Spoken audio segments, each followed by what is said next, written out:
Quadrangular series में अब जैसे कि वक्त काफी कम बचा है, जी आप जब वक्त की अगर हम बात करें तो वक्त बचा है सिर्फ और सिर्फ कहें अगर हम 3 दिन बचे हैं क्वाड्रेंगुलर सीरीज में, जिसमें पहले दिन में जो मैचेस हैं वो कहीं ना कहीं है आयरलैंड वर्सेस यूएई और ओमान वर्सेस नेपाल। बहुत ही एक्साइटिंग ये सीरीज रखी गई है क्वाड्रेंगुलर सीरीज की अगर हम बात करें, क्योंकि सबसे इंपॉर्टेंट है कि इसकी जो प्रिपरेशन है वो कहीं ना कहीं T20 वर्ल्ड कप क्वालिफायर रखी गई है।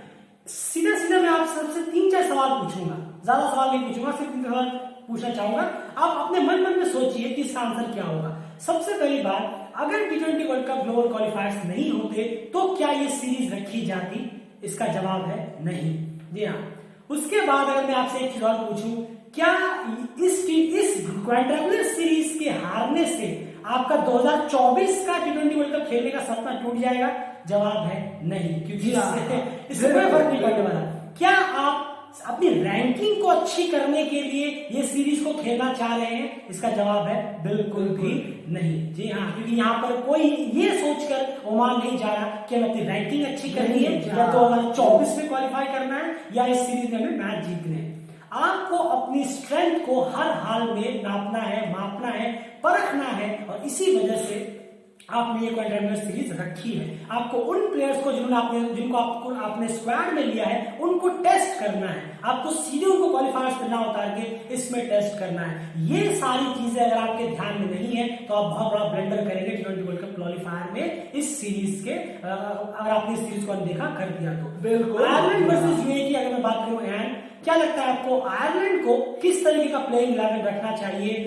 सारी चीजों को देखते हुए 14 की उनकी स्क्वाड है, डेली क्रिकेट की प्लेइंग 11 किस तरह से हट के होगी आयरलैंड वर्सेस यूएई मैच 1 की? बिल्कुल। और आयरलैंड वर्सेस यूएई की बात करें तो थोड़ा सा यहाँ पे अलग होनी चाहिए स्क्वाड। आप बहुत सारी आप अनऑर्थोडॉक्स चीजें करें तो बेहतर होगा। यहाँ पे कुछ नजर आए आयरलैंड की तरफ से भी, और अपना डिजास्टर परफॉर्मेंस भी ना भूलें T20 वर्ल्ड कप। नहीं, बिल्कुल बिल्कुल। तो बाकी टीमों की तरफ से भी एज यूजुअल सेम देखने को मिले तो बेहतर होगा कि हाँ, हम इस सीरीज को किस तरीके से ले रहे हैं वो दिखना चाहिए डायरेक्टली। हमारे फैंस को, जो भी व्यूअर्स देखेंगे, वो दिखना चाहिए कि हाँ, ये तैयारी के तौर पर बहुत अच्छे एक्सपेरिमेंट्स हो रहे हैं। एक्सपेरिमेंट्स इंपॉर्टेंट होने चाहिए। बिल्कुल। आयरलैंड की प्लेइंग 11 जानते हैं डेली क्रिकेट की तरफ से। बिल्कुल। और जो पहला मैच है आयरलैंड वर्सेस यूएई, आयरलैंड की जो प्लेइंग 11 होनी चाहिए डेली क्रिकेट के हिसाब से वो है पॉल स्टर्लिंग, एंड्रयू बेलबरी, साथ ही साथ एंडी मैकबरी। जी हाँ, ये भी लॉर्कन टकर, शैन गैटके, जॉर्ज डॉकरेन, इनको भी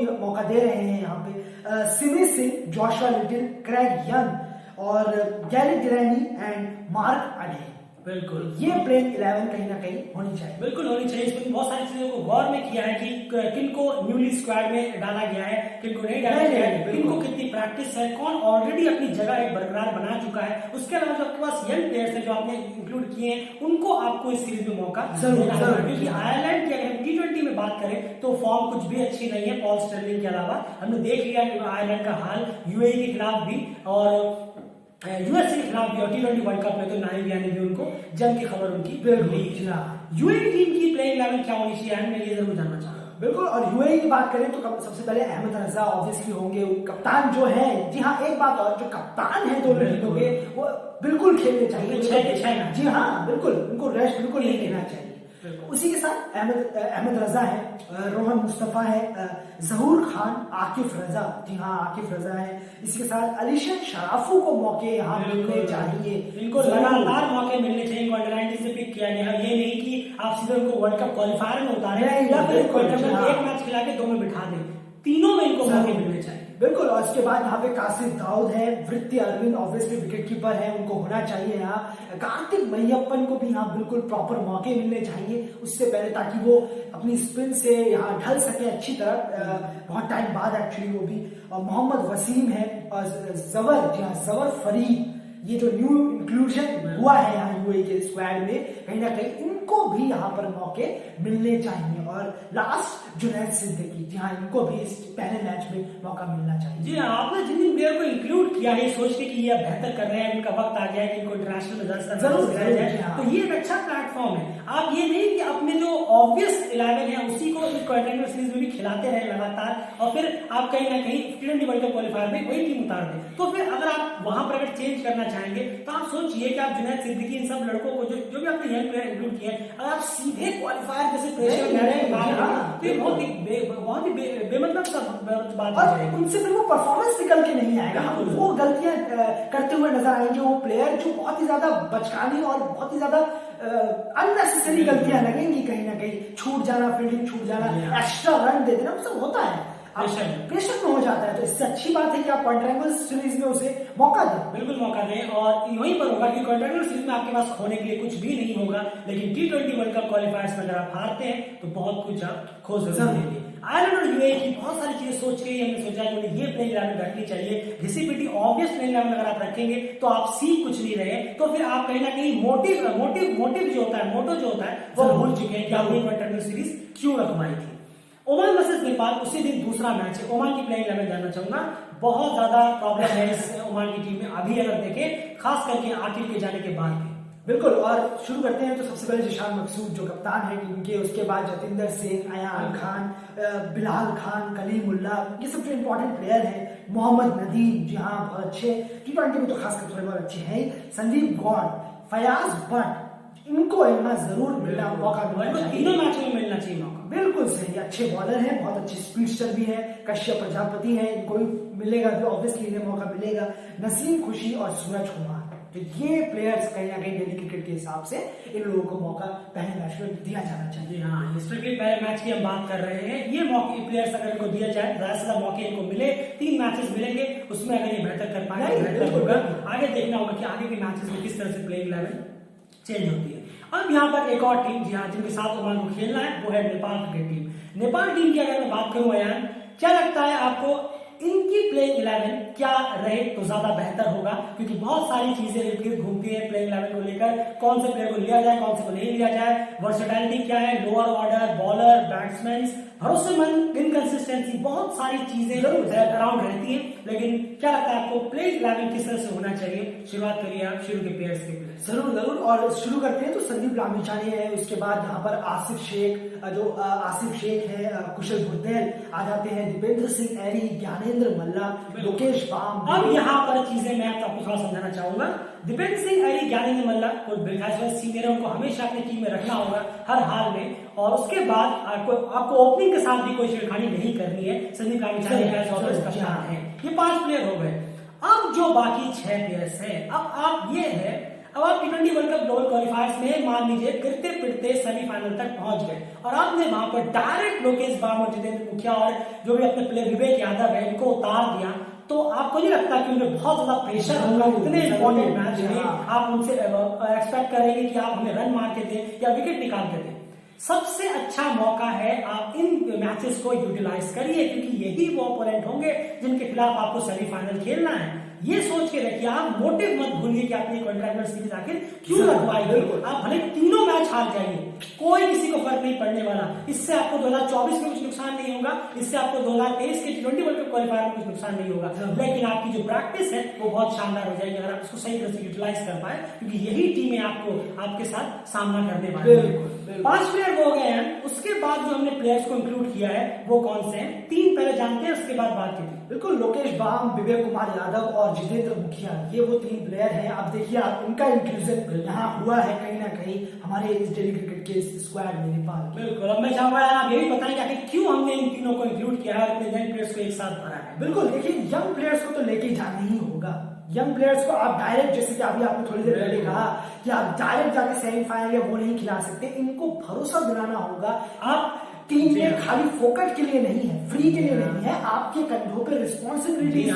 उन्हें ये एहसास नहीं होना चाहिए अरे यार वो तो प्लेइंग इलेवन पहले से सेट है, पता नहीं भाई हमें लेंगे या नहीं, हमारे कैप्टन साहब हमें लेंगे या नहीं। ये अगर मेंटेलिटी प्लेयर्स के अंदर आ गई तो आप यकीन मानिए प्रेशर में वो वर्क नहीं कर पाएंगे। 5 4 रन 1 रन या फिर रन के लिए जाएंगे जो बॉलिंग डिपार्टमेंट है। उनको महसूस होना चाहिए हम पे भी उतनी रिस्पॉन्सिबिलिटी है जितनी ज्ञानेंद्र मल्ला भाई पे, जितनी संदीप लामिछाने पे है, जितनी कुशल में है, जितनी दीपेंद्र में है, जितनी करण पे है, उतनी ही हम पे भी है जो हम पहली बार मैच इतनी बड़ी सीरीज खेलने जा रहे हैं।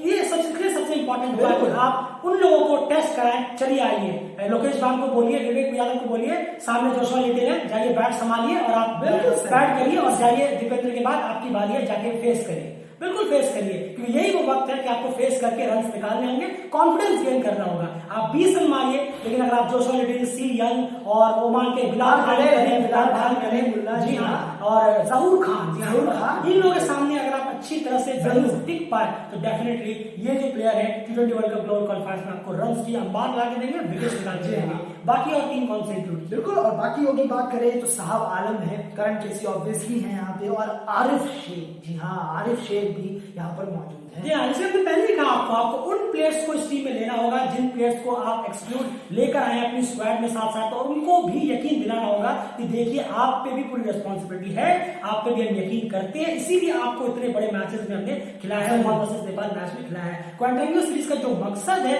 उससे भटकिए मत, ये बार बार सारी टीमों से कहना चाहेंगे। अगर आप उससे भटकेंगे तो आपको बहुत ज्यादा नुकसान होगा। ऐसा कुछ नहीं है कि वो टीम स्ट्रांग है, ये टीम स्ट्रांग है, वो टीम स्ट्रांग नहीं है। सब टीमों को बराबर अच्छे से उनसे छोटी टीमों ने जम के हराया हुआ है। पिछले अगर हम पास में बात करें ऐसा कुछ है नहीं। क्या कहेंगे? नहीं, ये तो बहुत होता है। देखिए T20 क्रिकेट है, बिल्कुल ये T20 क्रिकेट है, तो यहाँ पर आप कुछ भी अनएक्सपेक्टेड आपके रिजल्ट्स आ सकते हैं। आप बिल्कुल बूस्ट अप रह सकती है टीमें, कोई डरने की जरूरत नहीं।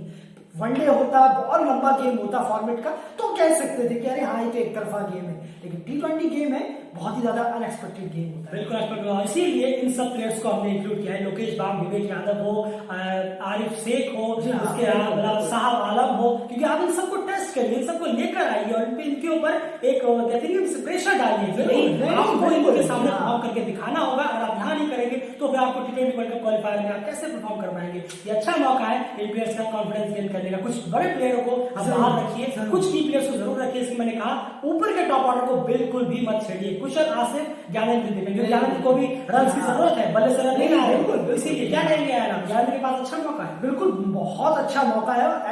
एज पर्सनल भी मैं काफी यहाँ पर, और डेली क्रिकेट भी एक्चुअली उनके परफॉर्मेंस को देखेगा भी कि कैसे खेल रहे हैं, क्या कर रहे हैं।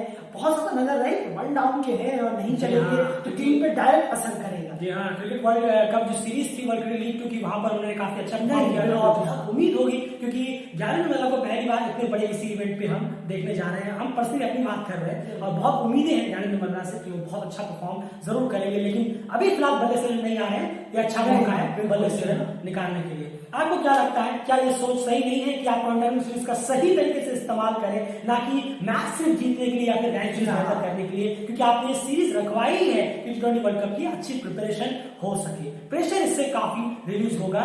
एट द एंड आपके पास कुछ कहने के लिए वीडियो खत्म करते हैं? नहीं, बिल्कुल, और यही कहना है कि सब टीमों को अपना बेस्ट देने की जरूरत है।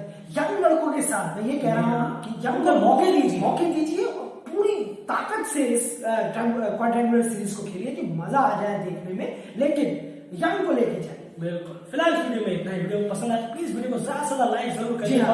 चैनल के साथ चैनल सब्सक्राइब जरूर कर लीजिए। लगातार अपडेट्स आपको लोकल फाइट्स रिलेटेड मिलती रहेगी और बहुत सारी वीडियोस आ रही हैं। काम रुक गया था, लेकिन अब नॉन स्टॉप एक्शन दोबारा चालू हो गया। फिलहाल इस वीडियो में आपकी जो भी राय है कमेंट बॉक्स में जरूर रखिएगा, क्योंकि क्वाड्रेंगुलर सीरीज का मोटो क्या है ये सोच के अपनी राय कमेंट बॉक्स में जरूर रखिए। बाय।